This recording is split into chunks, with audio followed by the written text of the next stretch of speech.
আজকে অদ্রিজার গায়ে হলুদ, সবাই ব্যস্ত নিজেকে সাজাতে।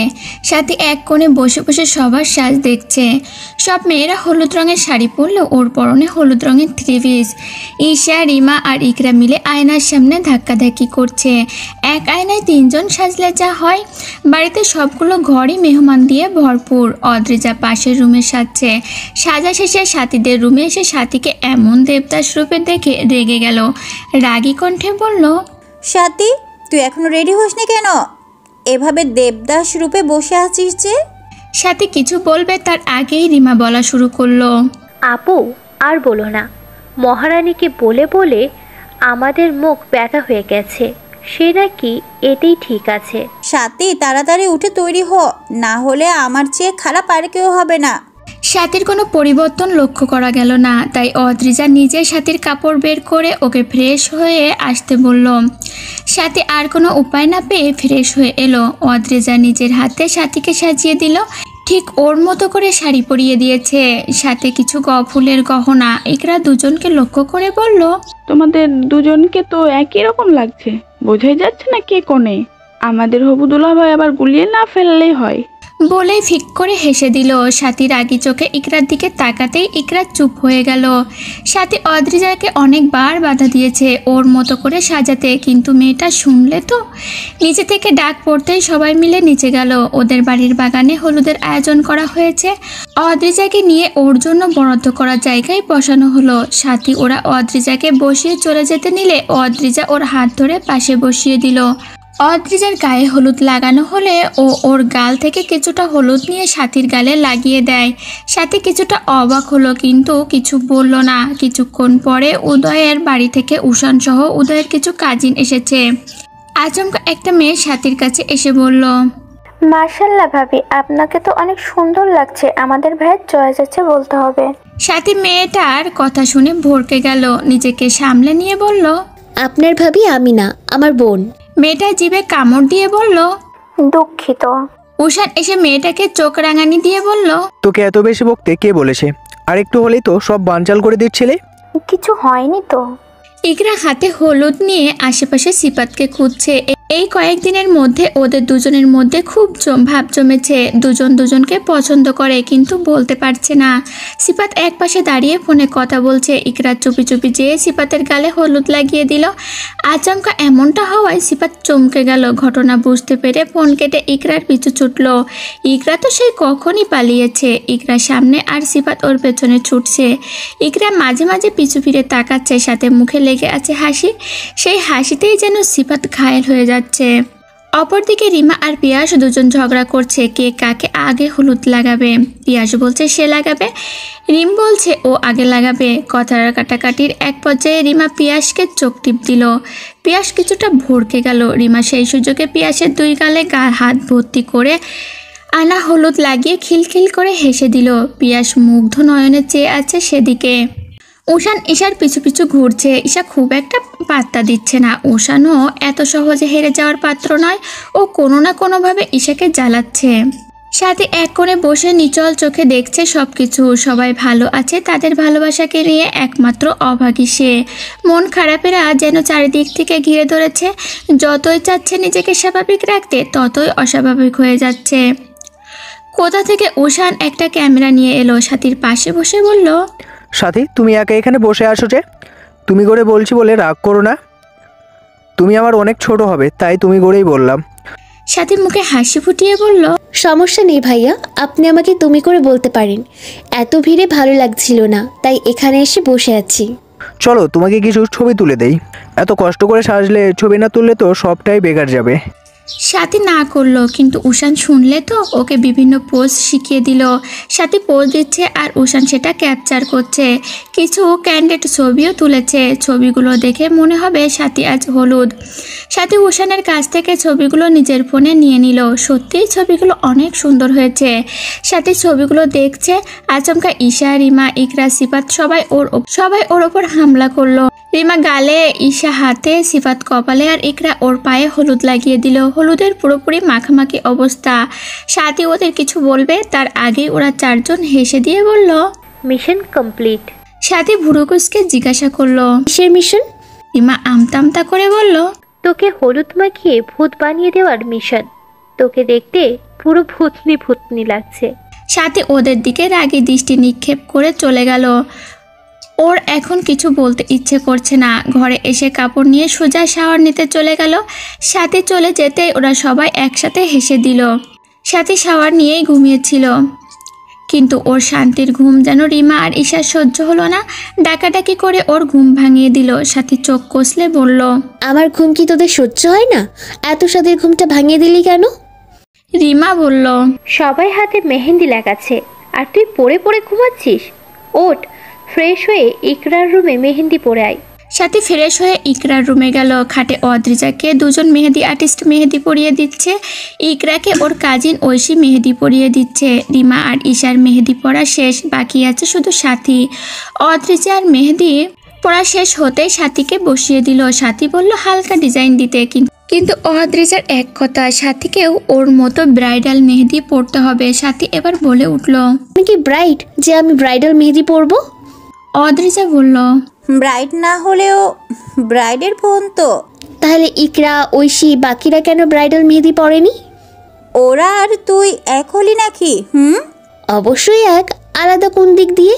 ওরাও কোনের বোন, আমিও কোনের বোন, সবাই সমান। অদ্রিজা কপট রাগ দেখিয়ে বলল, আমি এত কিছু জানি না, তোকে ব্রাইডাল মেহেদি পরতেই হবে, ব্যাস। সাথী আর কথা বাড়ালো না। মুখে একরাশ বিরক্তি নিয়ে সাথী বসে আছে। প্রায় 1.5 ঘন্টা হতে চলল এদের মেহেদি দেওয়া, এখনো শেষ হয়নি। বসে থাকতে থাকতে ওর কোমর ধরে গিয়েছে। হলো তোদের? আমার কোমর শেষ হয়ে গেল, তাড়াতাড়ি শেষ করো। অদ্রিজা ধমক দিয়ে বলল, এত কথা কিসের? চুপচাপ বসে থাক, দেওয়া শেষ হলে কেউ তোকে ধরে রাখবে না। সাথী চুপ মেরে গেল। অবশেষে দীর্ঘ 2 ঘন্টা পরে সাথীর হাতের মেহেদি দেওয়া শেষ হলো। ও যেন হাঁপ ছেড়ে বাঁচলো। সেখান থেকে উঠে নিজের ঘরে চলে এলো। হাত দুটো সাবধানে রেখে বিছানায় শুয়ে পড়লো। ও এখনও খেয়াল করেনি ওর হাতের মেহেদির ডিজাইনের ভাঁজে উঁকি মারছে ইংরেজি বর্ণমালার 4 অক্ষরের একটি নাম। কোলাহলে মুখরিত পরিবেশ। বাড়িতে মানুষ গিজগিজ করছে, বাচ্চারা চিল্লাচিল্লি করছে। সাথীর শান্তির ঘুমটা মুহূর্তেই ভেঙে গেল। কাল ঘরে এসে শোয়ার পর সবাই এসে ওর ঘরে রাত 3টা পর্যন্ত আড্ডা দিয়েছে। আড্ডা শেষ হওয়ার নামই নিচ্ছিল না। রাত 3টার দিকে সাথী সবাইকে ঠেলে রুম থেকে বের করে দিয়েছিল। সাথী ঘুম থেকে উঠে পাশ থেকে ফোন হাতে নিয়ে দেখলো সবে সকাল 6টা বাজে। রিমা, ঈশা দুজন ঘুমিয়ে আছে। ও ফ্রেশ হয়ে গায়ে ওড়না জড়িয়ে মাকে বলে বাড়ি থেকে বেরোলো। বাড়ির কাছেই একটা নিরিবিলি জায়গায় বসে সামনের বহমান নদীর দিকে তাকিয়ে আছে। আর কয়েক ঘন্টার ব্যবধানে ওর শখের পুরুষ অন্য কারোর হয়ে যাবে। সাথীর ভেতরটা চোরমার হয়ে যাচ্ছে, কিন্তু ওর নিরুপায়, চাইলেও ওর কিছু করার নেই। সাথীর বাড়িতে দম বন্ধ হয়ে আসছিল, তাই তো এখানে আসা। সাথী প্রাণপণে চেষ্টা করে যাচ্ছে নিজেকে স্বাভাবিক রাখার। আদৌ কি পারছে? হয়তো। সাথী প্রায় ঘন্টাখানিক সময় কাটিয়ে বাড়িতে ফিরল। ততক্ষণে সবাই উঠে গেছে। বিয়ে বাড়ি বলে কথা। সাথী আসতেই সবাই ব্রেকফাস্ট করতে বসে গেল। খাওয়া শেষে সবাই যার যার কাজে চলে গেল। সাথীদের বাগানেই বিয়ের আয়োজন করা হচ্ছে। বাড়ির পুরুষেরা রান্নাবান্নার আয়োজনে তদারকি করছে, মহিলারা প্রয়োজনীয় জিনিস এগিয়ে দিচ্ছে, বাচ্চারা হই হুল্লোড় করছে। সবার মাঝেই খুশির ছোঁয়া। খুশি নেই শুধু একজনের মনে। মিথ্যে হাসি ঝুলিয়ে রেখেছে মুখে। অদ্রিজাকে সাজাতে বসিয়েছে। সাথী দূর থেকে দাঁড়িয়ে দেখেই চলে এলো। সাথী সিপাতের দেওয়া শাড়িটা পরলো, ম্যাচিং চুড়ির সাথে মুখে হালকা সাজ। ওকে দেখতে সিম্পলের মধ্যে গর্জিয়াস লাগছে। শাড়িটাতে ওকে অনেক সুন্দর মানিয়েছে। সাথী নিজেকে আয়নায় দেখছে। এমন সময় রিমা এসে কিছুটা কাজল নিয়ে ওর কানের পিছনে লাগিয়ে দিতে বলল, মাশাআল্লাহ, কারোর নজর না লাগুক। সাথী বিপরীতে কিছু বলল না। ওর কথা বলতে ইচ্ছে করছে না। কিছুক্ষণের মাঝেই নিচ থেকে কোলাহল শোনা যাচ্ছে, বর এসেছে। সব মেয়েরা গেট ধরতে ছুটে গেল। রিমা সাথীকে গেট ধরার জন্য আসতে বলেছে, কিন্তু সাথী আসবে না। সাথীর সব কাজিনরা মিলে গেটে ঝগড়া করছে। ওদের ডিমান্ড 50,000, অপরদিকে উষান 20,000-এর বেশি দেবে না। এই নিয়ে কথা কাটাকাটি চলছে। অতঃপর গেটে একতরফা কথা কাটাকাটির পর বরযাত্রী ভেতরে ঢুকলো। উদয়কে ওর জন্য বরাদ্দ করা জায়গায় বসানো হলো। সাথী উদয়কে বর রূপে দেখার লোভ সামলাতে পারল না। না হোক সে আমার, তাকে বর বেশে দেখতে তো কোনো ক্ষতি নেই। সাথী দূর থেকে দেখার সিদ্ধান্ত নিল, কাছ থেকে দেখার সাহস ওর নেই। হয়তোবা কাছে গেলে নিজেকে সামলাতে পারবে না। সাথী মুগ্ধ নয়নে তাকিয়ে আছে শখের পুরুষের দিকে, বিড়বিড় করে বলে উঠল, না পাওয়া জিনিসগুলো সুন্দর, ভয়ঙ্কর রকমের সুন্দর। সাথী সোজা নিজের ঘরে চলে গেল। এখানে দাঁড়িয়ে চোখের সামনে নিজের শখের পুরুষকে অন্য কারো হতে দেখার সাহস বা শক্তি কোনোটাই ওর নেই। রুমের ব্যালকনি থেকে তাকিয়ে রইল নিচের দিকে। কাজী লেখালেখি শুরু করে দিয়েছে। কিছুক্ষণ পর কনেকে নিয়ে আসতে বলা হলো। সাথী আর সহ্য করতে পারল না, ব্যালকনিতে দরজা লাগিয়ে দিয়ে ঘরে চলে এলো। এতক্ষণ এত প্রচেষ্টায় আটকে রাখা কান্না মুহূর্তেই বেরিয়ে এলো। চোখের পানিও আজ সাথীর সাথে বেইমানি করছে। সাথী যখন কান্নায় ব্যস্ত তখন মুহূর্তের মধ্যে কোলাহলপূর্ণ স্থান নীরব হয়ে গেল। সাথী দরজায় ঠক ঠক আওয়াজ হলো। সাথী দরজা খুলতেই রিমা, ঈশা, ইকরা, সিফাত হুড়মুড়িয়ে ঘরে ঢুকলো। নিজেদের সামলে ইকরা বলে উঠল, আপু, ওদের যে আপুকে খুঁজে পাওয়া যাচ্ছে না। সাথী এক প্রকার চিল্লিয়ে বলল, কি বলছিস এগুলো? আপুকে খুঁজে পাওয়া যাচ্ছে না মানে কি? রিমা এবার মুখ খুলল, হ্যাঁ রে দোস্ত, আমরা পুরো বাড়ি তন্ন তন্ন করে খুঁজে ফেলেছি, আপুকে কোথাও পাওয়া যাচ্ছে না। সাথীর কপালে চিন্তার ভাঁজ পড়ল। হঠাৎ করে একটা জ্বলন্ত মেয়ে খুঁজে পাওয়া যাচ্ছে না, এটা কি স্বাভাবিক? ওর মাথায় প্রশ্নরা ভিড় জমলো। মেয়েটা কোথায় গেল? অদ্রিজা কি কারোর সাথে পালিয়ে গেল? কিন্তু সাথীর জানা মতে অদ্রিজার কোনো বয়ফ্রেন্ড নেই, আর যদি কেউ থেকেও থাকে তাহলে উদয়ের সাথে বিয়েতে কেন রাজি হলো? অদ্রিজাকে না পাওয়া গেলে তো ওদের বাড়ির মান সম্মান যাবে, সাথে উদয়েরও। সাথীর মাথা কাজ করছে না। অনেকক্ষণ খোঁজাখুঁজি করা হলো অদ্রিজাকে, কিন্তু ফলাফল শূন্য। অতঃপর অদ্রিজার বাবা আর সাথীর বাবা বসে একটা সিদ্ধান্ত নিল। দুজন মিলে সাথীর ঘরে এলো। সাথী চিন্তায় পায়চারি করছিল। হঠাৎ দুজনকে একসাথে দেখে কিছুটা অবাক হলো। ভাবলো হয়তো অদ্রিজাকে পাওয়া গেছে। ও কিছু বলবে তার আগেই অদ্রিজার বাবা হাসিবুর সাহেব বলে উঠল, সাথী, মা আমাদের তোমার সাথে কিছু কথা ছিল। সাথী, মা আমাদের তোমার সাথে কিছু কথা ছিল। হ্যাঁ বড় আব্বু, বলো কি বলবে? আমি আর তোমার বাবা মিলে একটা সিদ্ধান্ত নিয়েছি। আসলে বড় আব্বু, আমি তো তোমারও মেয়ে, তাই এত ভাবনা চিন্তা না করে বলে ফেলো, কি বলতে চাও? তুমি তো শুনলেই অদ্রিজাকে পাওয়া যাচ্ছে না, তাই আমরা ভাবছিলাম উদয়ের সাথে তোমার বিয়ে দেওয়ার কথা। যদি তোমার মতামত থাকে তাহলে বোঝও তো, একবার বরযাত্রী যদি ফিরে যায় আমাদের বাড়ির মান সম্মান সব শেষ হয়ে যাবে। তাই বলছিলাম কি মা, তুমি যদি উদয়কে বিয়ে করতে রাজি হতে তাহলে আমাদের বাড়ির মান সম্মান বেঁচে যেত। আর উদয় ছেলেটাও তো ভালো, তোমাকে কয়েক বছর পড়িয়েছেও, সেক্ষেত্রে তোমার সাথে তার পরিচয় আছে, তুমি তাকে অনেকটা চেনো। তাই আমরা চাচ্ছিলাম। সাথী হাসিবুর সাহেবকে থামিয়ে দিয়ে বলল, তোমরা চাচ্ছিলে আমি স্যারকে বিয়ে করি, তাই তো?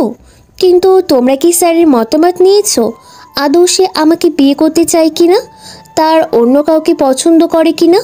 হ্যাঁ, আমরা উদয়কে জিজ্ঞেস করেই তোমার কাছে এসেছি। উদয় তোমাকে বিয়ে করতে রাজি আছে। এখন তুমি রাজি হলেই বিয়েটা হবে। তা মা, তুমি কি রাজি? অন্তত আমাদের বাড়ির মান সম্মান বাঁচাতে হলেও বিয়েতে রাজি হয়ে যাও মা।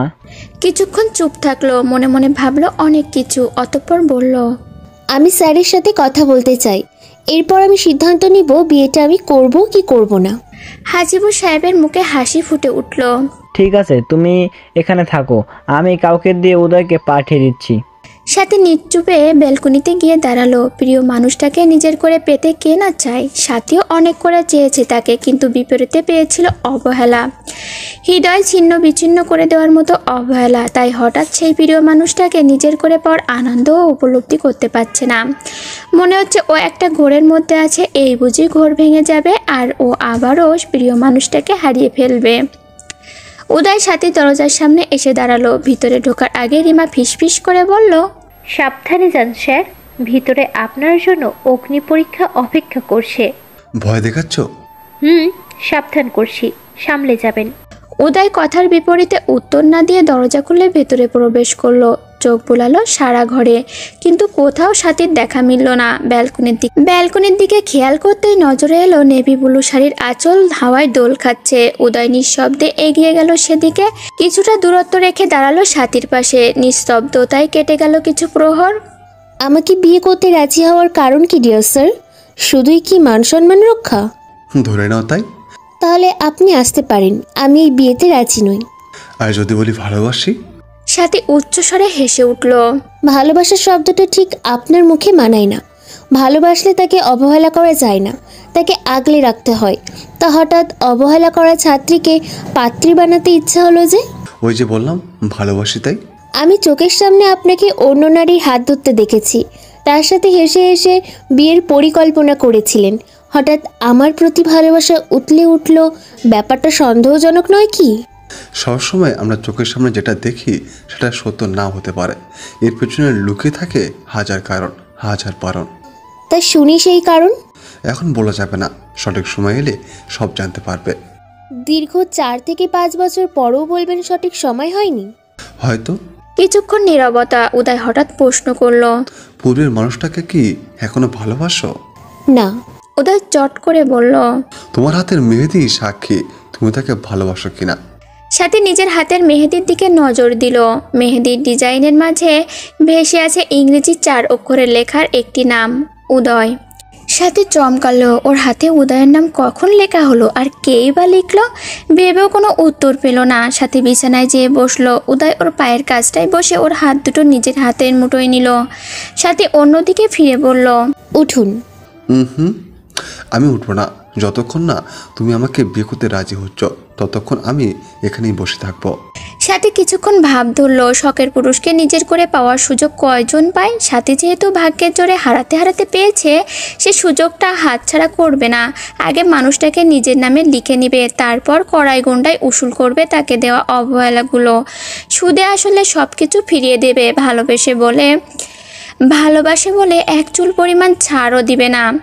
সেভাবেই কেটে গেল কিছু মুহূর্ত। উদয় এখনও সাথীর হাত ধরে বসে আছে। নাছোড়বান্দা সে। আমি রাজি। উদয় মুহূর্ত ব্যয় না করে উঠে সাথীকে জড়িয়ে ধরলো। এক মুহূর্তের ব্যবধানে ছেড়ে দিয়ে বলল, তুমি থাকো, আমি সবাইকে আমাদের বিয়ের আয়োজন করতে বলে আসি। সাথী যেন হতভম্ব হয়ে গেল। মুহূর্তের ভিতরে কি থেকে কি হয়ে গেল, সবকিছু ওর মাথার ওপর দিয়ে গিয়েছে। মুহূর্তের ব্যবধানে নিজেকে সামলে ঘটনা বুঝতেই লজ্জায় রাঙা হয়ে গেল। হুড়মুড়িয়ে ঘরের ভেতরে ঢুকলো ঈশা, রিমা, ইকরা। ওদের হাতে অদ্রিজার জন্য আনা বিয়ের শাড়ি, গহনা, কসমেটিক।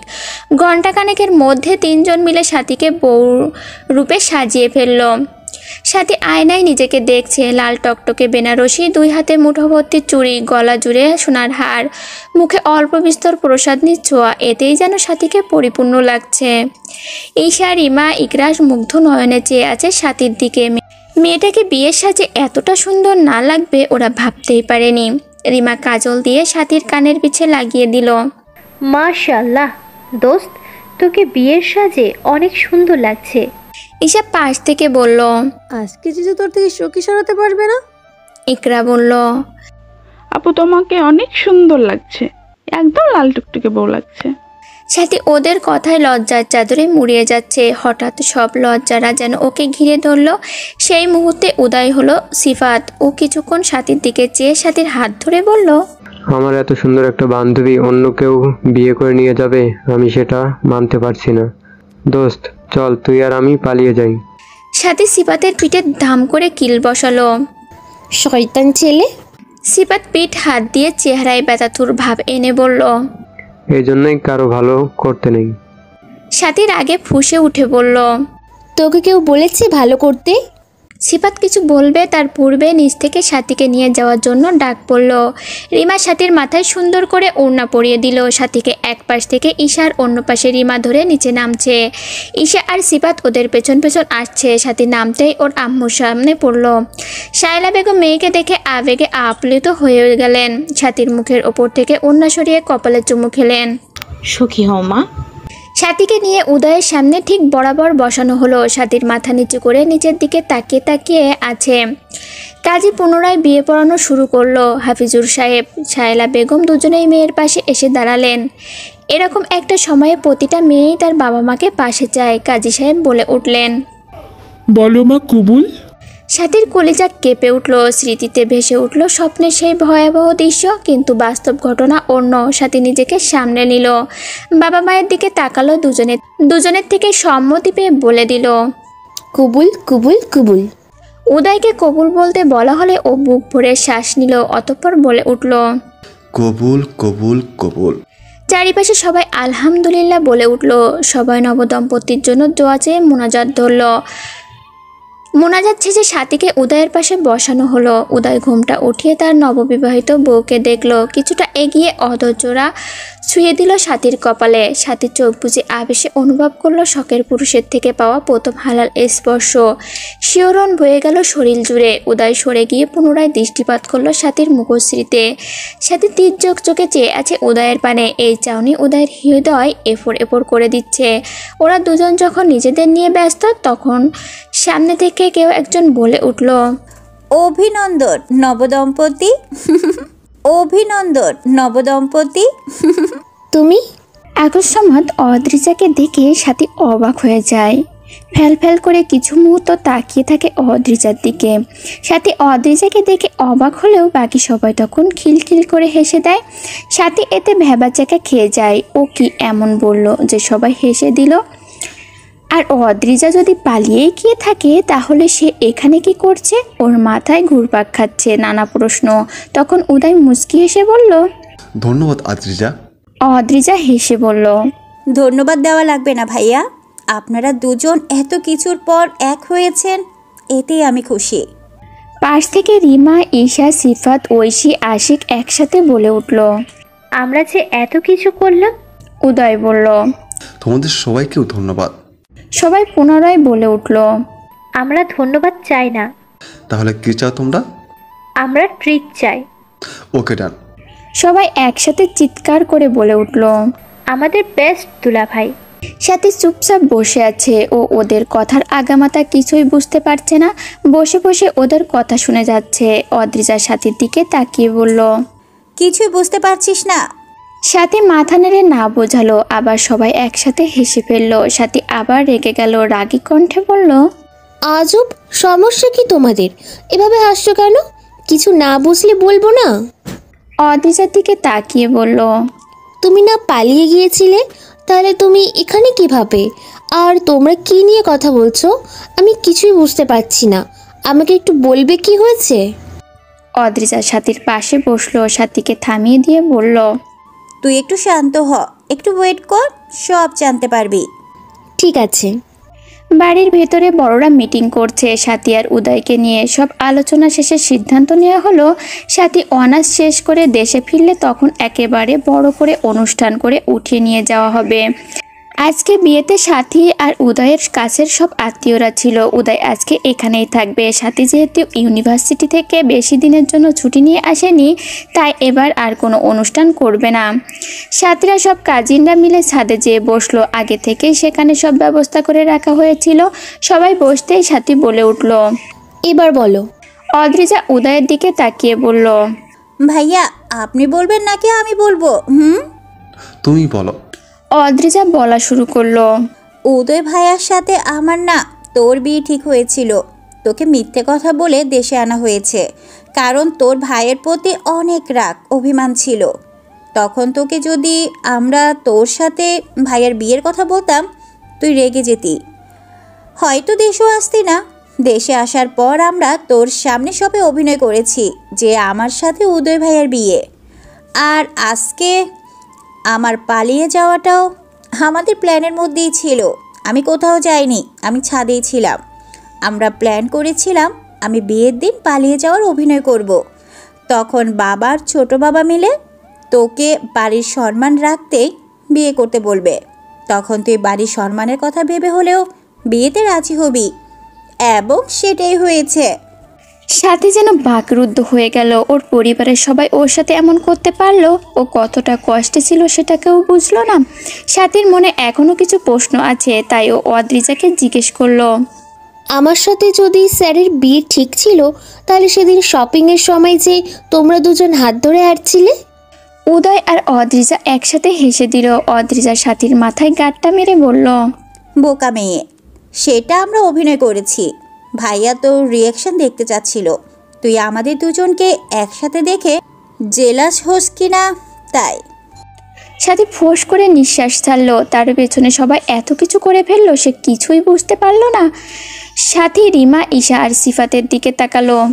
তোরাও সবটা জানতি? রিমা আমতা আমতা করে বলল, আসলেই দোস্ত, আমরা প্রথম থেকে কিছুই জানতাম না। সেদিন শপিং থেকে আসার পর আদ্রিজা আপু আমাদের ডেকে নিয়ে সব বলেছিল, তাই আমরাও তোর সাথে অভিনয় করেছি দোস্ত। সরি দোস্ত, মাফ করে দিস। সাথীর চোখ থেকে আপনা আপনি পানি পড়লো। সবাই ওকে এভাবে ধোকা দিল। ও বিষয়টা মানতে পারছে না, ও নিজের চোখের পানি আটকাতে পারছে না। কাঁদতে কাঁদতে বলল, তোমরা সবাই খারাপ, সবাই। এই নিঠুর মানুষটা যেমন আমাকে কষ্ট দিয়েছে, তোমরা সবাই মিলে আমাকে সেই একই কষ্ট দিলে। অতঃপর রিমা, ঈশা আর সিফাতের দিকে তাকিয়ে বলল, তোরাও আমার সাথে এমনটা করতে পারলি? তোরা তো সবটাই জানতিস আমি এই মানুষটাকে কত ভালোবাসি।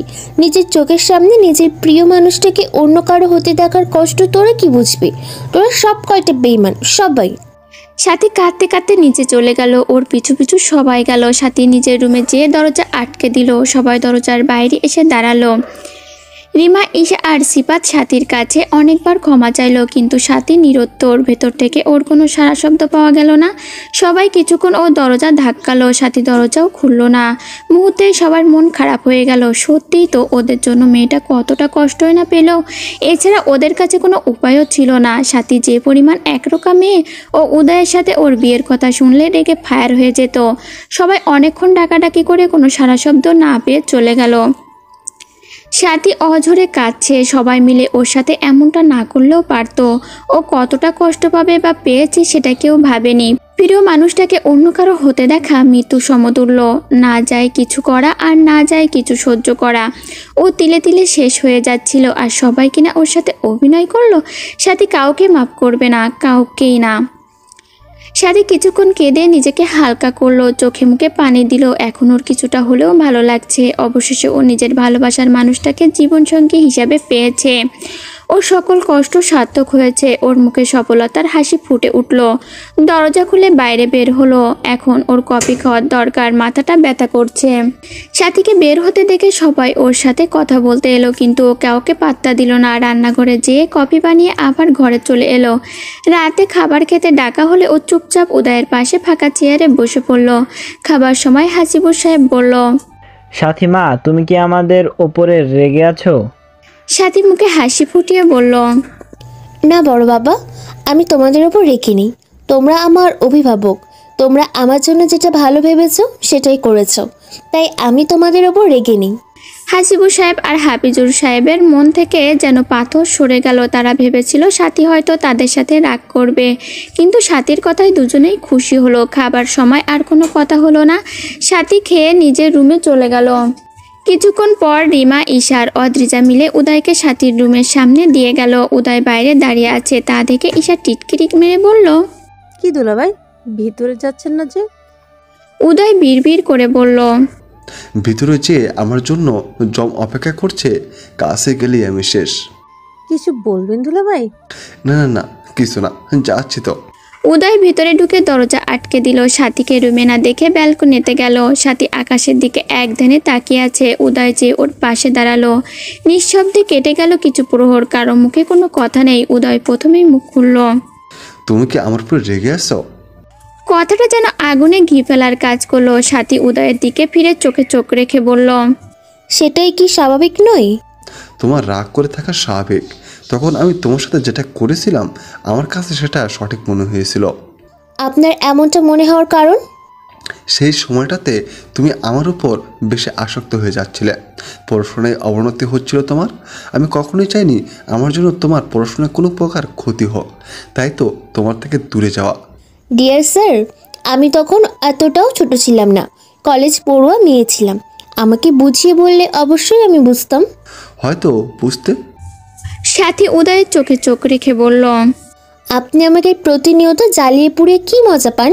আমি তোমাকে জ্বালিয়ে পুড়িয়ে খাটের সোনা বানাতে চাই, যাতে থাকবে না কোনো খাত, যে চকচক করবে আমার ভালোবাসায়। নিকোষ কালো আধারে ঢাকা পৃথিবী। পরিবেশে নেই কোনো কোলাহল। নিস্তব্ধ পরিবেশে নিঃশব্দে ব্যালকনিতে দাঁড়িয়ে আছে উদয় আর সাথী। দুজনের মাঝে হচ্ছে না কোনো বাক্য বিনিময়। সাথী মুগ্ধ চোখে চেয়ে আছে চাঁদের পানে, আর উদয় মুগ্ধ দৃষ্টিতে তাকিয়ে আছে তার সদ্য বিবাহ করা বধূর পানে। মেয়েটার মুখটা যেন মায়ার আদলের সৃষ্টি। উদয় সেটা হতে চোখ ফেরাতে পারছে না, নিজেকে হারিয়ে ফেলছে প্রেয়সীর মায়াবী চোখে। সে বারে বারে নিজেকে হারাতে চায় প্রেয়সীর মাঝে, কিন্তু প্রেয়সী যে তার সাথে নারাজ। সে কিভাবে ভাঙাবে প্রেয়সীর মান? ইচ্ছায় বা অনিচ্ছায় হলেও সে মেয়েটাকে অনেক কষ্ট দিয়ে ফেলেছে। যেভাবেই হোক তাকে প্রেয়সীর মান ভাঙাতে হবে। উদয় হাত ঘড়ির দিকে তাকিয়ে দেখলো রাত 2টো বেজে গিয়েছে। উদয় সাথীর দিকে কিছুটা এগিয়ে গেল। সাথী পিছিয়ে গিয়ে চিল্লিয়ে বলল, দূরে যান, আপনি আমার কাছে আসবেন না, অসভ্য লোক। আপনি আমাকে এতদিন অনেক কষ্ট দিয়েছেন, এখন আমার পালা। উদয় করুণ চোখে চেয়ে বলল, এরকম কথা বলে না বউ, হালো পাপ দেবে। অনেক রাত হয়েছে, ঘুমাতে চলো। আপনার ঘুম পেলে আপনি গিয়ে ঘুমান, তাও আমার চোখের সামনে থেকে যান। আপনাকে আমার সহ্য হচ্ছে না। এতটাও নিষ্ঠুর হয়েও না। আপনার চেয়ে কিছুটা হলেও কম আছি। উদয় কিছু বলার মতো ভাষা খুঁজে পেল না। মেয়েটাকে সে সত্যিই অনেক কষ্ট দিয়ে ফেলেছে। নিশ্চুপে চলে এলো ব্যালকনি থেকে। বিছানায় বসে ভাবছে কিভাবে প্রেয়সীর মান ভাঙাবে। ভালো তো সেও বাসত, কিন্তু প্রকাশ করেনি, রেখেছে নিজের মনের মাঝে। ভাবনায় কেটে গেল অনেকটা সময়। উঠে ব্যালকনিতে গেল। সাথী দেয়ালের সাথে হেলান দিয়ে ঘুমিয়ে আছে। সারাদিনের ক্লান্তিতে নেতিয়ে পড়েছে মেয়েটা। উদয় সাথীকে সাবধানে কোলে তুলে নিল, ঘরে এনে বিছানায় শুয়ে দিল। খুব সাবধানে সাথীর গায়ের গয়নাগুলো খুলে ফেলল। ঘরের বাতি নিভিয়ে দিয়ে ড্রিম লাইট জ্বালিয়ে দিল। চেয়ার টেনে বসলো সাথীর পাশে। নিষ্পলক তাকিয়ে রইল প্রেয়সীর পানে। ড্রিম লাইটের আলোয় প্রেয়সীর সৌন্দর্য আরও কয়েক গুণ বেড়ে গিয়েছে। দীর্ঘ 3টা বছর প্রেয়সীকে না দেখে কাটিয়েছে। আজ সারা রাত ভরে প্রেয়সীর মায়াবী মুখখানা দেখলেও যে 3 বছরের তৃষ্ণা মিটবে না। শেষবার যখন মেয়েটাকে দেখেছিল তখন সাথী ছিল কিশোরী, আর এখন প্রাপ্তবয়স্ক তরুণী। আগের চেয়ে মেয়েটা আরও সুন্দর হয়ে গিয়েছে। উদয় সাথীর দিকে তাকিয়ে থাকতে থাকতে এক সময় বিছানায় মাথা রেখে ঘুমিয়ে পড়ে। সারাদিনে তার ওপর দিয়েও অনেক ধকল গিয়েছে। সকালের স্নিগ্ধতা ছড়িয়ে রয়েছে পরিবেশে। সাথীর ঘুম ভেঙে গেল। চোখ কুঁচলে উঠে বসলো। নিজেকে বিছানায় দেখে অনেকটা অবাক হলো। পাশ ফিরতেই চোখ পড়ল উদয়ের দিকে। বুঝে গেল তার বিছানায় আসার রহস্য। উদয় বেঘুরে ঘুমোচ্ছে। সাথী ভেবে পায় না এভাবে কেউ ঘুমোতে পারে। মানুষটার ঘাড়ে ব্যথা করবে তো। উদয়ের সিল্কি চুলগুলো হাওয়ার তালে তালে দুলছে। সাথীর ইচ্ছে করলো চুলগুলো ছুঁয়ে দিতে, কিন্তু মানুষটা যদি উঠে যায় তখন লজ্জায় পড়তে হবে। পরেক্ষণে ভাবলো উঠলে উঠবে, পরপুরুষ তো আর না।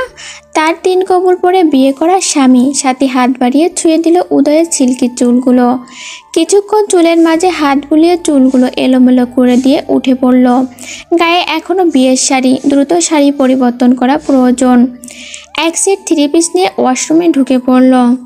সাথী ওয়াশরুমের দরজা লাগাতেই উদয় সোজা হয়ে উঠে বসলো। এতক্ষণ সে জেগেই ছিল। ওর খুব ঘুম হালকা। তাই সাথে যখন ওর চুলে হাত দিয়েছে তখনই ওর ঘুম ভেঙে গিয়েছিল। কিন্তু প্রেয়সীর ছোঁয়া অনুভব করার জন্য এতক্ষণ ঘুমের ভান ধরেছিল। ঘাড় নাড়াতেই ঘাড়ে ব্যথা অনুভব করলো। হাত দিয়ে ম্যাসেজ করা শুরু করলো। খট করে খুলে গেল ওয়াশরুমের দরজা। উদয় সেদিকে তাকালো। সাথে বেরিয়ে এলো। ওকে দেখে মনে হচ্ছে সদ্য গোসল করে বেরিয়েছে। মুখে লেগে আছে পানির ফোঁটা। মেয়েটাকে অনেক স্নিগ্ধ লাগছে উদয়ের নিকট। গলদেশেও কিছুর পানির অস্তিত্ব দেখা যাচ্ছে। উদয় নিজেকে কেমন বেসামাল অনুভব করলো। নিজের নজর ফিরিয়ে নিল। সাথী নিজেতে মগ্ন ছিল। উদয়ের ধ্যান তার মাথা থেকে বেরিয়ে গিয়েছিল। সামনের দিকে দৃষ্টি ফেলতেই লক্ষ্য করলো উদয়কে হাত দিয়ে ঘাড় ম্যাসাজ করছে। সাথী হাতের টাওয়াল বেলকনিতে শুকোতে দিয়ে এসে মেডিসিন বক্স থেকে মুভ বের করে উদয়ের সামনে ধরল। উদয় দেখেও না দেখার ভান করে অন্যদিকে ফিরে গেল। সাথীর রাগ হচ্ছে। মুভ লাগিয়ে নিন, ব্যথা কমে যাবে। উদয় ওর দিকে ফিরল। পারলে লাগিয়ে দাও, না হলে থাক। সাথীর ইচ্ছে করছে লোকটাকে ইচ্ছে মতো কথা শোনাতে। নিজের কারণেই ঘাড় ব্যথা হয়েছে, এখন আবার সাথীর সাথে ভাব ধরছে। বিছানায় বসুন, না হলে যেই তাল গাছে আপনি, আমি আপনার ঘাড় নাগাল পাবো না। উদয় ভদ্র ছেলের মতো বসে পড়ল। সাথী সুন্দর মতো উদয়ের ঘাড়ে মুখ লাগিয়ে দিল। অতঃপর কোনো কথা না বলে ঘর থেকে বেরিয়ে গেল। উদয়ও ফ্রেশ হতে গেল। কিছুক্ষণের মাঝে সাথী হাতে চায়ের কাপ নিয়ে ফিরে এলো। উদয় বিছানায় বসা, চুপচাপ চায়ের কাপ বিছানার পাশে রাখা টেবিলে রেখে চলে এলো। উদয় বুঝলো প্রেয়সী তার অনেক অভিমান করেছে, এই অভিমান ভাঙাতে তার অনেক কাঠখড় পোড়াতে হবে। সাথী নিচে নামতেই ঈশা, রিমা, সিফাত সবাই মিলে ঘিরে ধরলো। অনেকবার মাপ চাইলো তাদের কাজের জন্য। সাথী বন্ধুদের সাথে রাগ দেখালো, ভেতরে ভেতরে খুশি হলো। সবাই তাকে তার ভালোবাসার সাথে মিলিয়ে দেওয়ার জন্য কি না কি করেছে। আচ্ছা যা, তোদের মাপ করে দিলাম। সবাই একসাথে জড়িয়ে ধরলো ওকে। আরে সবাই মিলে এইভাবে জড়িয়ে ধরলে আমি তো দম আটকে মরে যাবো। সাথীকে ছেড়ে দিয়ে সবাই হেসে ফেলল। ওপর থেকে সবটাই দেখলো উদয়। সবার প্রতি দয়া হলেও তার ক্ষেত্রে সাথী খুবই নির্দয়।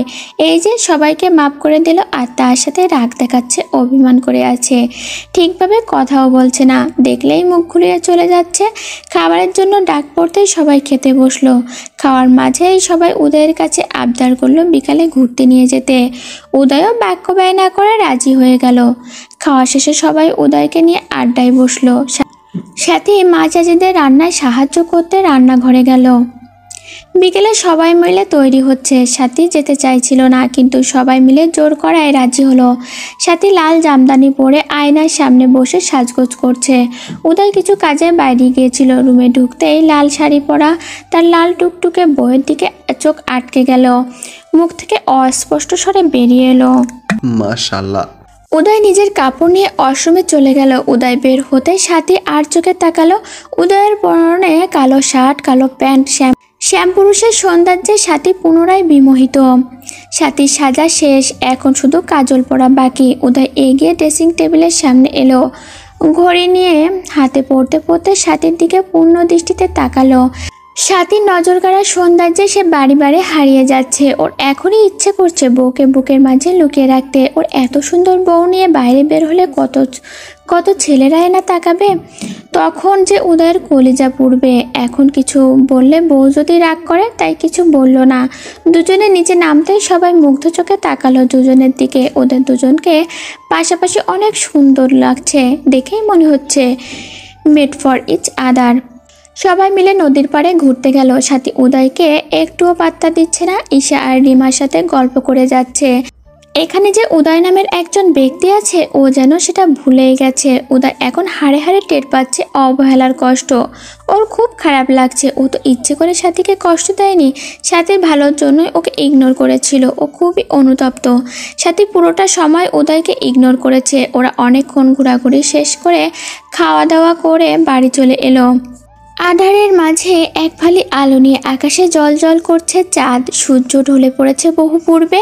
সাথী উদাস মনে চেয়ে আছে আকাশের পানে। গত দুদিন ধরে উদয়কে অনেক ইগনোর করেছে, যাকে বলে চোখে লাগার মতো ইগনোর। সবাই সেটা দেখেছে, কিন্তু কেউ কিছু বলছে না। ওদের স্বামী স্ত্রীর ব্যাপার ওরা বুঝে নেবে। সাথী ওপরে উদয়কে ইগনোর করলেও ভেতরে ভেতরে কষ্ট পাচ্ছে। প্রিয় মানুষটার কষ্ট যে ওকেও আঘাত করে, কিন্তু ও নিজেকে সামলে নিচ্ছে। উদয়ের বোঝা উচিত অবহেলা কতটা কষ্টকর, কতটা পোড়ায়, কতটা যন্ত্রণা দেয়। উদয় বারবার চেষ্টা করছে সাথীর সাথে কথা বলার, কিন্তু সাথী উদয়কে কথা বলার সুযোগটাই দিচ্ছে না। সারাদিন সবার সাথে আড্ডা দেয় আর রাতে যে ইকরার সাথে ঘুমায়। উদয় চাইলেও কিছু করতে পারে না। ওরও যে কিছু ভুল ছিল, ওর ভুলের কারণেই মেয়েটা 3টা বছর গুমড়ে মরেছে, কষ্ট পেয়েছে। উদয় আর সহ্য করতে পারছে না এই অবহেলা। ও জানে ওকে ইগনোর করে সাথীও কষ্ট পাচ্ছে। ও চায় সব কষ্টের অবসান ঘটাতে। সাথী খাবার খেয়ে উঠবে এমন সময় উদয় সাথীর হাত নিজের হাতের আবদ্ধ করে ফেলে। সাথী ছাড়তে গেলে উদয় চোখ রাঙিয়ে তাকায়। সাথী চুপচাপ বসে পড়ে। উদয় সবার অগোচরে সাথীকে ফিসফিস করে বলল, চুপচাপ ঘরে যাবে, আমি যেন খাবার খেয়ে যে তোমাকে ঘরে পাই। উদয়ের কথায় সাথীর কোনো হেলদোল লক্ষ্য করা গেল না। উদয় এবার কঠোর স্বরে বলল, আমি যদি তোমাকে ঘরে না পাই, তাহলে যেখানে থাকবে সেখান থেকে তুলে নিয়ে আসবো, প্রমিস। উদয়ের কঠোর স্বরে সাথী কিছুটা ভয় পেল। এই লোক যা বলে তাই করে, এদিক দিয়ে ভরসা নেই। না হলে দেখা যাবে ইকরার ঘর থেকে সবার সামনে তুলে নিয়ে আসবে। বিষয়টা নিশ্চয়ই সাথীর জন্য খুবই লজ্জাজনক হবে। তাই চুপচাপ উঠে সোজা নিজের ঘরে চলে এসেছে। কিছুক্ষণের ব্যবধানে উদয় ঘরে এলো। ও আরও আগে চলে আসতো। খাওয়া দাওয়া শেষে সবাই ধরেছে গল্প করার জন্য। অল্প কিছু সময় ওদের সাথে আড্ডা দিয়ে বাহানা দিয়ে চলে এসেছে। তার বউ যার আগেই দেখা যাবে দড়ি করে আসার জন্য গাল ফুলিয়ে বসে আছে, তখন আবার আর এক ঝামেলা। সব মিটমাট করতে এসে উল্টো ঝামেলা তৈরি হয়ে যাবে। উদয় সারা ঘরে কোথাও সাথীকে না পেয়ে বুঝলো তার বউ ব্যালকনিতে আছে। উদয় ব্যালকনিতে এসে দেখে সাথী নিত্যদিনের মতো আকাশের দিকে তাকিয়ে আছে। ও ভেবে পায় না আকাশে এমন কি আছে যা সাথী এত মনোযোগ দিয়ে দেখে। সাথীর পরনে কালো থ্রি পিস, খোলা চুলগুলো বাতাসে ঝাপটায় উঠছে। উদয়ের নেশা লেগে যাচ্ছে বইয়ের সৌন্দর্যে। নিজেকে সামলে সাথীর পাশে গিয়ে দাঁড়ালো। আকাশের দিকে তাকিয়ে কি দেখো? উদয়ের কণ্ঠে সাথীর ধ্যান ভাঙলো। কিছু না, বলুন কি বলবেন? উদয় কোনো কথা না বলে কান ধরে এক হাঁটুতে বসে পড়ল। আমায় ক্ষমা করে দাও সাথী, আমি সত্যি অনুতপ্ত। আমি তোমায় অনেক বেশি কষ্ট দিয়ে ফেলেছি। আমি চাইনি তোমাকে এতটা কষ্ট দিতে। আমি তো চেয়েছিলাম যেন তুমি আমার দিকে না চোখে পড়াশুনি মন দাও, তোমার সুন্দর একটা ভবিষ্যৎ হোক। তোমার ভালো চাইতে গিয়ে আমি তোমাকে কষ্ট দিয়ে ফেলেছি, কিন্তু বিশ্বাস করো, তোমাকে অবহেলা করে আমিও সুখে ছিলাম না। আমিও তোমার দহনে পড়েছি বারংবার। আমি তুমি প্রমিস করছি, আমি আর কখনো তোমায় কষ্ট দেব না। তোমায় রানী বানিয়ে রাখবো আমার মনের রাজ্যে। একটাবার আমাকে সেই সুযোগটা দাও। সাথীর চোখ থেকে অশ্রু ঝরছে, দুঃখের অশ্রু নয়, এজন্য সুখের অশ্রু। সাথী উদয়ের হাত থেকে কান ছাড়িয়ে নিল, হাত ধরে উঠিয়ে দাঁড় করালো, ঝাঁপিয়ে পড়ল উদয়ের প্রশস্ত বুকে। উদয় হঠাৎ আক্রমণে ভড়কে গেলেও নিজেকে সামনে নিল, নিজেও দু হাতে জড়িয়ে ধরল প্রেয়সীকে। সাথী নিজের ভেতরে থাকা সমস্ত মান অভিমানে উজাড় করে দিল। উদয় নীরবে আগলে নিচ্ছে প্রেয়সীর মান অভিমান। সাথী কন্দনরত অবস্থায় বলা শুরু করলো, আপনি মানুষটা খুব খারাপ, নিষ্ঠুর, নির্দয়, পাষাণ একটা মানুষ। আপনি আমাকে অনেক কাটিয়েছেন, অনেক। আপনি সেদিন আমার গলা কাটার পর আমার শরীর কাঁপুনি চেয়ে জ্বর এসেছিল। জ্বরের ঘরে আমি হাত বাড়িয়ে বারে আপনাকে খুঁজেছি, কিন্তু আপনি আসেননি। উল্টো আমাকে ভাসিয়ে দিয়েছিলেন অবহেলার সাগরে। আপনি তখন আমার ভালো চেয়েছিলেন, কিন্তু আমাকে না। উদয়ের চোখেও পানি। ও ভাবতে পারেনি মেয়েটা ওর জন্য এতটা কষ্ট পাবে। ও যদি ঘুণক করেও যদি তখন বুঝতে পারতো, তাহলে নিজেও এতটা কষ্ট পেত না। সাথে প্রেয়সীকেও কষ্ট দিত না, আগলে রাখতো ভালোবাসায়। কিন্তু ও তখন এতটাও গাধা ছিল যে ওর মাথায় তখন বিষয়গুলো আসেনি। সাথী থেমে পুনরায় বলা শুরু করলো, কিন্তু বিশ্বাস করুন, আমি আমার সেই ভালো চাই না যেই ভালোতে আমি আপনাকে পাশে পাবো না। কিন্তু আফসোস, আপনি সেটা বুঝলেন না। উদয় বুঝলো তার প্রেয়সী তার প্রতি ভালোবাসা প্রখর। উদয়ের নিজেকে ধন্য মনে হচ্ছে ও পৃথিবীর সবচেয়ে সুখী ব্যক্তি। প্রেয়সীর মাথায় অধর ছুঁয়ে দিল, সাথীকে নিজের থেকে ছাড়িয়ে নিয়ে ওর হাতে হাত রাখলো। এই তোমার হাতে হাত রেখে আমি তোমাকে কথা দিলাম, জীবনে কখনো কোনো কষ্ট তোমাকে ছুঁতে দেব না। আগলে রাখবো আমার ভালোবাসার চাদরে মুড়িয়ে নেব তোমায়। এতদিনের দেয়া অবহেলা, কষ্ট, মান অভিমান সমস্ত কিছু মুছে দেব আমার এই এক বুক ভালোবাসা দিয়ে। উদয় পুনরায় জড়িয়ে নিল। দুজনের মাঝে নিস্তব্ধতা, একে অপরকে জড়িয়ে আছে আবেশে। সাথী কোনো কথা বলল না, একই ভঙ্গিতে লেপ্টে রইল উদয়ের বুকে। উদয় ঘড়ির দিকে তাকাতেই দেখলো ঘড়িতে রাত 1টা বেজে গেছে। সাথীকে ছেড়ে দিয়ে বলল, অনেক রাত হয়েছে, ঘুমাবে চলো। সাথী অস্বস্তিতে পড়ে গেল। উদয়ের সাথে একই বিছানায় ঘুমাবে ভাবতেই ওর শরীর কাটা দিল। ও ভেতরে অন্যরকম অনুভূতি হচ্ছে। আমতা আমতা করে বলল, আপনি যান, আমি আসছি। উদয় সাথীর অস্বস্তি বুঝতে পারলো, তাই কথা না বাড়িয়ে চুপচাপ যেয়ে ঘরে চলে এলো। সাথী আরও 10 মিনিট পরে ঘরে এলো। ও ভেবেছে উদয় হয়তো ঘুমিয়ে গেছে। ও ঘরে ঢুকে দেখলো ঘরের লাইট বন্ধ আর ড্রিম লাইট জ্বালানো।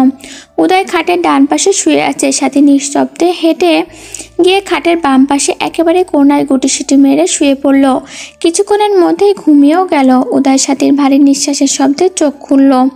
ও এতক্ষণ ঘুমের ভান ধরেছিল। চোখ মেলে সাথীকে খাটের কোনায় দেখে হাত বাড়িয়ে নিজের কাছে এলো।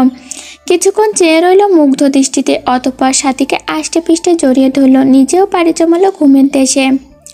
সকালের মিষ্টি রোদের আলো চোখে পড়তেই সাথীর ঘুম ভেঙে গেল। চোখ খুলে নিজেকে আবিষ্কার করলো কারো বাহুবন্ধনে আবদ্ধ অবস্থায়।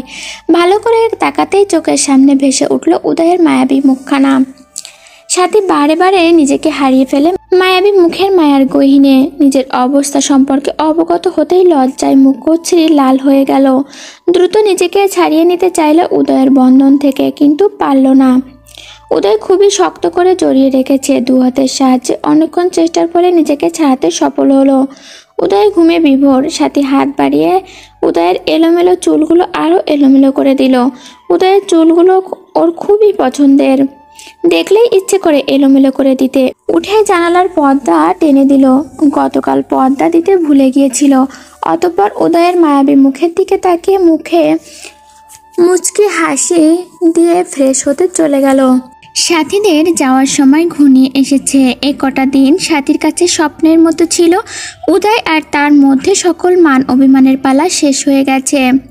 দুজন মিলে খুব সুন্দর সময় কাটিয়েছে। বিগত দিনগুলোতে যাওয়ার কথা স্মরণ হতে সাথীর মন খারাপ। সুন্দর সময়গুলো এত তাড়াতাড়ি কেন চলে যায়? আগামীকাল বিকালে সাথীদের ফ্লাইট। সকালেই ওদের ঢাকার উদ্দেশ্যে বের হতে হবে। বিকালের দিকে সাথী ব্যালকনিতে দাঁড়িয়ে আছে। ওর খুব মন খারাপ। সবাইকে ছেড়ে যেতে একটুও ইচ্ছে হচ্ছে না, কিন্তু কিছু করার নেই, ওকে তো যেতেই হবে। সাথীর মন খারাপের মাঝে উদয় নিঃশব্দে এসে পেছন থেকে সাথীকে জড়িয়ে ধরে ওর ঘাড়ে থুতনি রাখলো। মন খারাপ? সবাইকে ছেড়ে যেতে কষ্ট হবে। সবাইকে?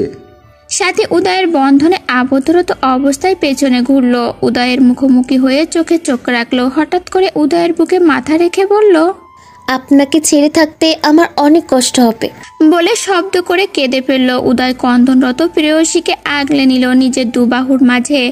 উদয়ের ঠোঁটের কোণে মুচকি হাসি। মেয়েটা তাকে এতটা ভালোবাসে ভাবতেই মন আনন্দিত হয়ে ওঠে। মনে দোলা দেয় সুখের হাওয়া। উদয় সাথীর মাথায় হাত বুলিয়ে দিতে দিতে বলল, বোকামে, তোমার সাথে তো আমার সব সময় ফোনে কথা হবে, আর মাত্র কিছু বছরের মধ্যে তো তুমি আমার কাছে ফিরে আসবে। মন খারাপ করো না। সাথীর কোনো হেলদোল দেখা গেল না। এক মনে কেঁদে চলেছে। উদয় কিছুটা বিচলিত হলো। প্রেয়সীর কান্না বুকে রক্তক্ষরণ ঘটাচ্ছে। সাথীর মাথাটা ওর বুকে আর একটু শক্ত করে চেপে ধরল। মাথায় এঁকে দিল ভালোবাসার পরশ। সকালে উদয়ের ঘুম আগে ভেঙে গেল। চোখ মেলে দেখলো সাথী ওকে জড়িয়ে ধরে আবেশে ঘুমাচ্ছে। মেয়েটার মুখের ওপর কিছু ছোট চুল এসে বিরক্ত করছে। সাথী বিরক্তিতে কপাল কুঁচকে ফেলছে। উদয় হেসে দিল সাথীর এই কাণ্ডে। হাত বাড়িয়ে অগোছালো চুলগুলো কানের পেছনে গুজে দিল। কিছুক্ষণ এক দৃষ্টিতে তাকিয়ে রইল প্রেয়সীর মায়াভরা মুখ পানে। আর কিছু ঘন্টার ব্যবধানে মেয়েটা তার থেকে দূরে চলে যাবে। উদয়েরও মন খারাপ, কিন্তু ও সেটা প্রকাশ করছে না। সাথী বায়না করেছিল দেশের ভার্সিটিতে ট্রান্সফার হওয়ার জন্য, কিন্তু উদয় ওকে সরাসরি মানা করে দিয়েছে। ও সাথীর পড়াশোনার সাথে কোনো আপোষ করবে না। গ্রাজুয়েশন কমপ্লিট করে তবেই সাথী বাংলাদেশে আসবে। ও যদি সাথীকে প্রশ্রয় দেয় তাহলে মেয়েটা মাথায় চড়ে বসবে। তাই তো নিজের মধ্যে থাকা কষ্ট নিজের মধ্যেই চাপা দিয়ে রেখেছে।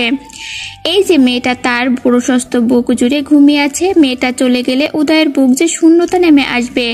হাহাকারে ভরে উঠবে এই মন। কিছুদিনের মাঝেই মেয়েটা ওর অভ্যাসে পরিণত হয়েছে। ও সাথীকে যেতে দিতে ইচ্ছে করছে না। ইচ্ছে করছে মেয়েটাকে মনের কুঠুরিতে বন্দি করে রাখতে। উদয় পুনরায় সাথীকে জড়িয়ে ধরে চোখ বুজে ফেলল। সাথীদের যাওয়ার সময় ঘনিয়ে এসেছে। সবাই লাগেজ নিয়ে ড্রয়িং রুমে এসেছে। ঈশা, সিপাত সবার থেকে বিদায় নিয়ে বাইরে চলে গেল। ওদেরও মন খারাপ। এতদিন সবার মাঝে থেকে সবাইকে অনেক আপন করে নিয়েছে। সিপাত নিজেকে সামলাতে পারলেও ঈশা কান্না করে দিয়েছে। সাথী ওর মা আর বোনের থেকে বিদায় নেওয়ার সময় কেঁদে দিয়েছে। উদয় ওকে সামলে নিয়েছে। যেহেতু খুলনা থেকে ঢাকার দূরত্ব অনেকটা, তাই উদয় যাবে ওদের এয়ারপোর্টে ছেড়ে আসতে। গাড়িতে বসে সাথী আর ঈশা কাঁদছে। সিপাত ঈশাকে থামাচ্ছে। উদয় সাথীর মাথা নিজের বুকে চেপে ধরলো। এটা ওটা বলে ওর মন ভালো করার চেষ্টা করলো। কিছুটা সফলও হলো। প্রিয় মানুষের থেকে সান্ত্বনা পেয়ে সাথীর মন খারাপ কিছুটা কমলো। সাথীরা সময়ের কিছুটা আগে চলে এসেছে, তাই বসে বসে অ্যানাউন্সমেন্ট এর অপেক্ষা করছে। অ্যানাউন্সমেন্ট করা হলে সাথীরা নিজেদের লাগেজ হাতে উঠে দাঁড়ালো। ঈশা এর সিফাত উদয়ের কাছ থেকে বিদায় নিয়ে চেকিং এর দিকে আগালো। উদয় শেষবারের মতো প্রেয়সীকে আলিঙ্গন করলো। কিছুক্ষণ নীরবে জড়িয়ে রাখলো দুজন দুজনকে। উদয় সাথীকে ছেড়ে সময় নিয়ে প্রেয়সীর ললাটে এঁকে দিল ভালোবাসার পরশ। কিছু উপদেশমূলক বাণী শোনালো। সাথী উদয়ের থেকে বিদায় নিয়ে চেকিং এর দিকে চলে গেল। উদয় এক দৃষ্টিতে তাকিয়ে রইল প্রেয়সীর যাওয়ার দিকে। সাথী একবার পিছনে ফিরে উদয়ের দিকে তাকিয়ে মুচকি হাসি দিল। উদয় সেই হাসিতে নিজেকে হারিয়ে ফেলছে। দেখতে দেখতে সাথী উদয়ের দৃষ্টিতে সীমানার বাইরে চলে গেল। উদয় এক বুক হতাশা নিয়ে বাড়ি ফিরে এলো। সময়ের স্রোতে কেটে গেছে কয়েকটা বছর। সাথী আর উদয়ের মধ্যে ভালোবাসা দিন দিন বেড়েই চলেছে। দুজনের মধ্যে যোজন যোজন দূরত্ব, তবুও যেন তারা একে অপরের কত কাছে। এতটা দূরে থেকেও সাথীর মন খারাপে তার পাশে সবসময় উদয় ছিল। পাশে না থেকেও সবসময় চেষ্টা করেছে সাথীকে হ্যাপি রাখার। ঈশা, সিফাত আর সাথী তিনজনের বন্ধুত্ব আরও গভীর হয়েছে। আজকে সাথীদের কনভোকেশন সেরেমনি। অবশেষে সাথীর পড়াশোনার পাঠটা চুকালো।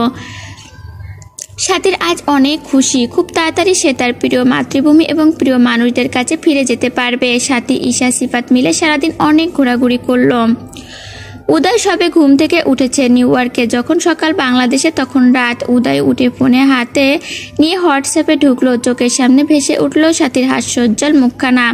মুখে লেগে আছে প্রাপ্তির হাসি। উদয়ের মুখেও আপনা আপনি হাসি ফুটে উঠল। অবশেষে তার প্রেয়সীর স্বপ্ন সফল হলো।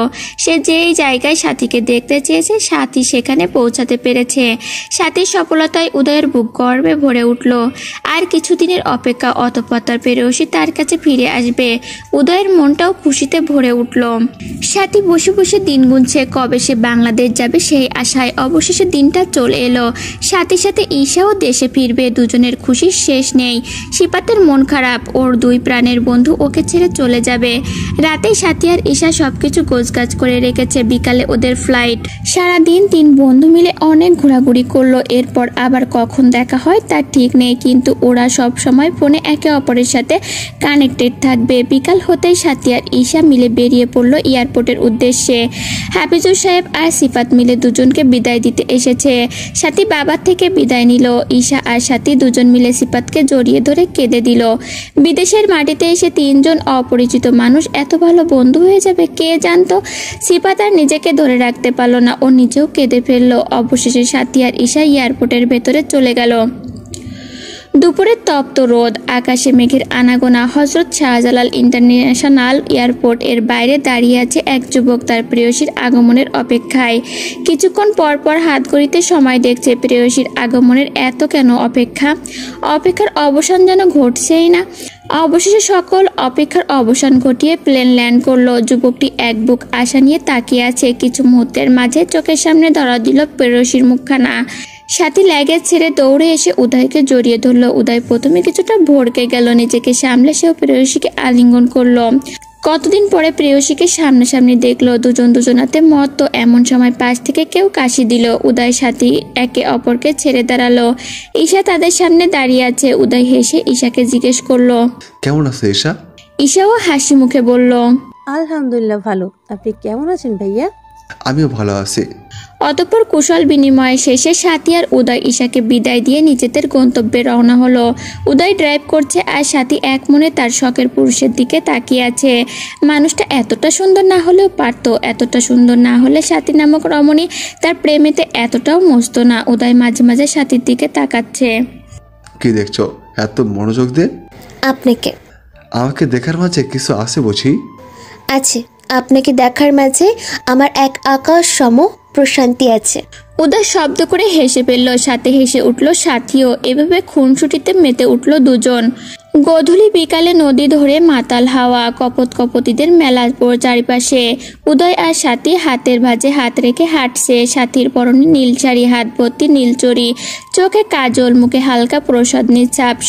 সব মিলিয়ে উদয়ের কাছে সাথীকে নীল নীল নীলঞ্জনা লাগছে। উদয়ের পরনে নীল পাঞ্জাবি, সাদা পায়জামা, দুজন ম্যাচিং করে পড়েছে। সাথী দাঁড়িয়ে পড়ল এক জায়গায়। জায়গাটা নিরিবিলি, চারিপাশে খুব একটা মানুষ নেই। উদয় সাথীকে পেছন থেকে জড়িয়ে ধরলো।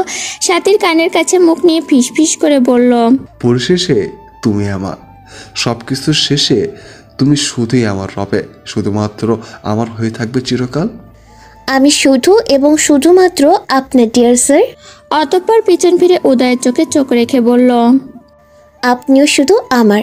উদয়ের ঠোঁটের কোণে মুচকি হাসি ফুটে উঠল। দুজনে এক দৃষ্টিতে চেয়ে আছে একে অপরের পানে। নয়নে নয়ন রেখে হলো কিছু অব্যক্ত কথার বিনিময়। উদয় সাথীকে ছেড়ে সাথীর হাতে হাত রেখে সামনের দিকে এগিয়ে গেল। পিছনে রেখে গেল কিছু ভালোবাসার মুহূর্ত। রৌদ্র উজ্জ্বল ধরণী, সূর্যের আলোয় আলোকিত চারপাশ, পরিবেশে উত্তপ্ততা ছড়িয়ে ছিটিয়ে আছে। রান্নাঘর থেকে টুংটাং আওয়াজ আসছে। কোমরের শাড়ি আঁচল গুজে রান্না করছে এক রমণী। উদয় নিঃশব্দে গিয়ে দাঁড়ালো রমণীর পেছনে। তবে রমণীর সে খেয়াল থাকলে তো, সে তো ব্যস্ত নিজের কাজে, পুরোপুরি মশগুল যাকে বলে। কখনো এটা তো কখনো ওটা করছে। রমণীর ব্যস্ততার শেষ নেই। উদয় রান্নাঘরের দরজায় হেলান দিয়ে ভাবছে, সেই পিচ্চি মেয়েটা এখন কত বড় হয়ে গেছে, একদম পুরো পাক্কা গিন্নি। প্রথম যখন উদয় সাথীকে পড়াতে এলো, মেয়েটার কী বোকা বোকা কথা ছিল। উদয় ওর কথা শুনে মনে মনে ভীষণ হাসতো, তবে বাইরে গম্ভীরতা প্রকাশ করত।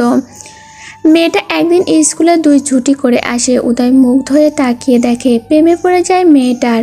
পর মুহূর্তে নিজেকে ধিক্কার জানায়, শেষে কিনা নিজের স্টুডেন্টের প্রেমে পড়লো। জীবনে এত মেয়ে এলো, তবে মন কেড়ে নিল বাচ্চা একটা মেয়ে। তারপর থেকে উদয় সাথীর থেকে দূরত্ব বজায় রাখতো।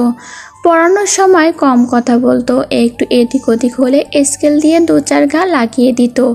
মায়ের খাওয়ার পরও মেয়েটা ছল ছল চোখ দেখলে মায়া হতো, ইচ্ছে করতো গালে আদর করে মিষ্টি করে বলতে, তোমাকে ছলছল চোখে মানে না মেয়ে, তোমাকে মানায় উচ্ছ্বাসে, তোমাকে মানায় চঞ্চলতায়। তবে কখনো বলা হয়নি নিজের ব্যক্তিত্বকে আর নিজেকে আটকে রাখার চেষ্টায়। এত কিছুর পরেও নিজেকে আটকে রাখতে পারল না, ভালোবেসে ফেলল মেয়েটাকে। এত অত্যাচারের পরও মেয়েটা ওকে ভালোবেসে ফেলল। উদয় যখন বুঝতে পারল সাথী ওর প্রতি দুর্বল, তখন নিজেকে সরিয়ে আনার চেষ্টা করলো। মেয়েটার বয়স কম, আবেগ বেশি। এই সময় আবেগে গা ভাসালে ভবিষ্যৎ নষ্ট হবে, তাই নিজেকে সরিয়ে আনলো মেয়েটার থেকে। কষ্ট হতো, তবে কিছু করার নেই। ধীরে ধীরে দিন কাটতে লাগলো, দিন পেরিয়ে মাস, মাস পেরিয়ে বছর। তবে মেয়েটার প্রতি ওর ভালোবাসা এক ফোঁটাও কমলো না। অতঃপর সিদ্ধান্ত নিল প্রেয়সীকে নিজের করে নেওয়ার। এরপর চলে বলে কৌশলে তাকে নিজের করলো। সেই পিচ্চি মেয়েটা এখন তার, শুধুমাত্র তার। উদয়ের মাঝে সুখ সুখ অনুভূতি হচ্ছে, নিজেকে ভাগ্যবান মনে হচ্ছে। উদয় এগিয়ে গেল, নিশ্চুপে জড়িয়ে ধরল রমণীর কোমর। কাজের মাঝে কারো ছোঁয়া, অবাক হলো রমণী। তবে মুহূর্তের মাঝে বুঝে গেল মানুষটা কে, এ যে তার নিষ্ঠুর মানব। অধর কোলে খেলে গেল মিষ্টি হাসি। নিষ্ঠুর মানবের ঘুম ভাঙলো তবে? উদয় গাল ফুলালো, সাথীর গালের সাথে নিজের গাল ঘষে দিল। আমি নিষ্ঠুর হলে তোমাকে এতটা ভালোবাসা কে শুনি? ভালোবাসে এনায়েত হোসেন উদয় সাহেব, আপনি আমাকে একটু ভালোবাসেন না। উদয় উচ্চস্বরে হেসে দিল, সাথীকে নিজের দিকে ঘুরিয়ে আরও কিছুটা কাছে টানলো। দুজন দুজনের অনেক কাছে, একে অপরের নিঃশ্বাসের শব্দ শুনতে পারছে। এখন তবে ভালোবাসি? উদয় এগিয়ে আসছে সাথীর দিকে, সাথীর নিঃশ্বাস ওঠানামা করছে। উদয় যখন সাথীর খুব নিকটে, দুজনের অধরের মাঝে অল্প দূরত্ব। এমন সময় সাথী উদয়কে দূরে ঠেলে দিল। উদয় কিছুটা সরে গেল। এটা কি হলো?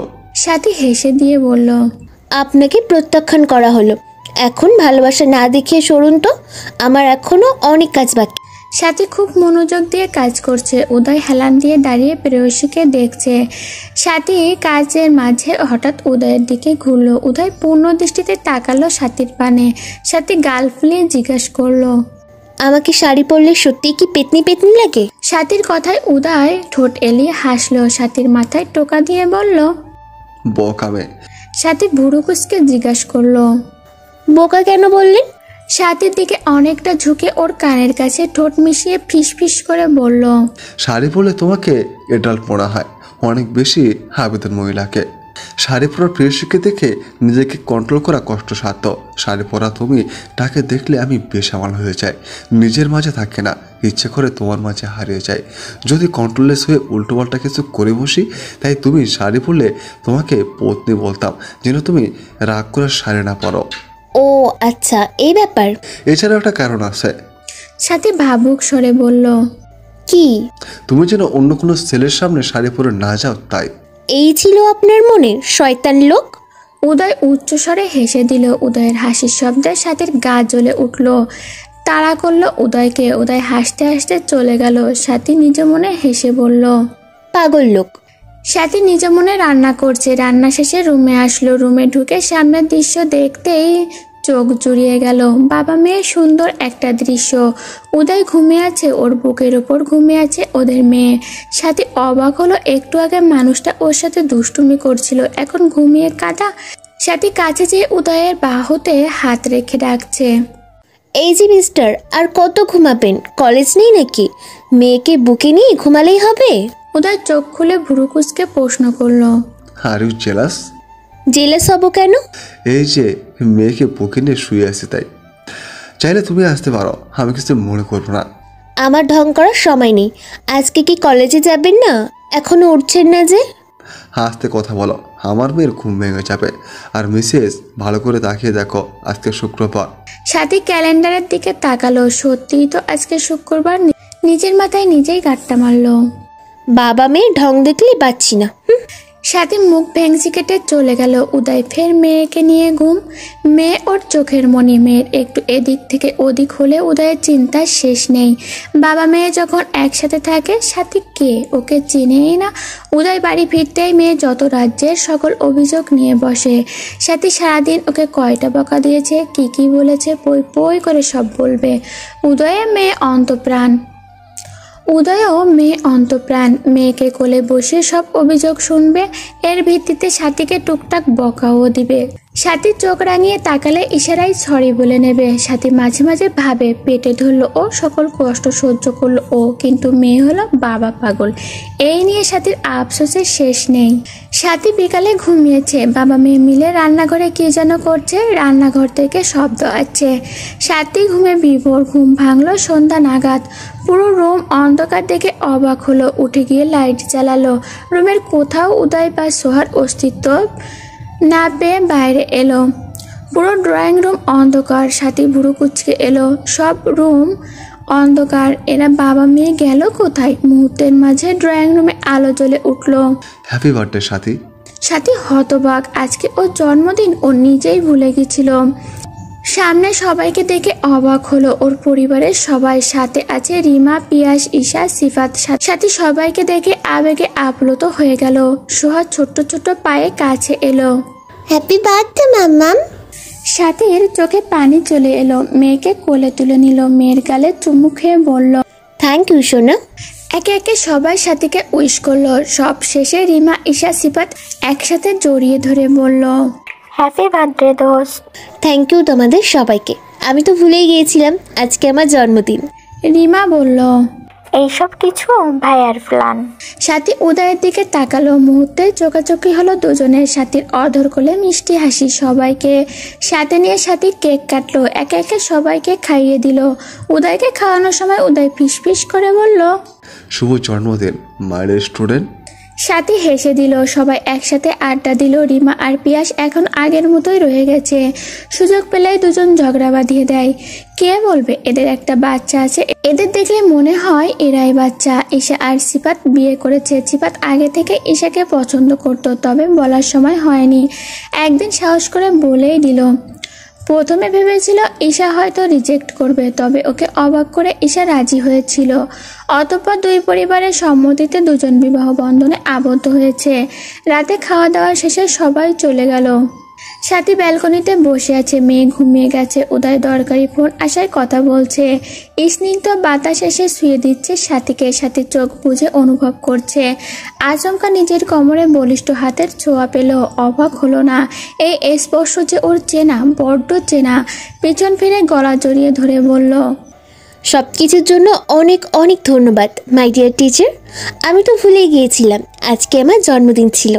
ধন্যবাদ তো আমার তোমাকে দেওয়া উচিত, আমার জীবনে আসার জন্য, আমাকে ভালোবাসার জন্য, আমাকে আমার জীবনের সেরা উপহার দেওয়ার জন্য। তুমি ছাড়া আমি নিঃস্ব। আগে যেভাবে আমাকে ভালোবেসে এসেছো, এইভাবেই আমাকে ভালোবাসো। আমি তোমার হয়ে রয়ে যাব চিরকাল। ভালোবাসি বউ, বড্ড ভালোবাসি। সাথী নিজেকে ভাগ্যবতী মনে হচ্ছে। নিষ্ঠুর মানুষটাকে ভালোবেসে ও কোনো ভুল করেনি। একটু কষ্ট পেয়েছে, তবে ওটা কোনো ব্যাপার না। সাথী উদয়ের গলা জড়িয়ে ধরে বলল, ভালোবাসি নিষ্ঠুর মানুষ, সারা জীবন এভাবেই ভালোবেসে যাব। আপনার প্রতি আমার ভালোবাসা বিন্দু মাত্র কমার নয়। আপনাকে অনেক অনেক ভালোবাসি। উদয় ভালোবাসার পরশ এঁকে দিল সাথীর ললাটে। দুজন একে অপরকে আলিঙ্গন করলো, নিবিড়ভাবে মিশে রইল। দূরের ওই আকাশে উকি দিচ্ছে এক ফালি চাঁদ।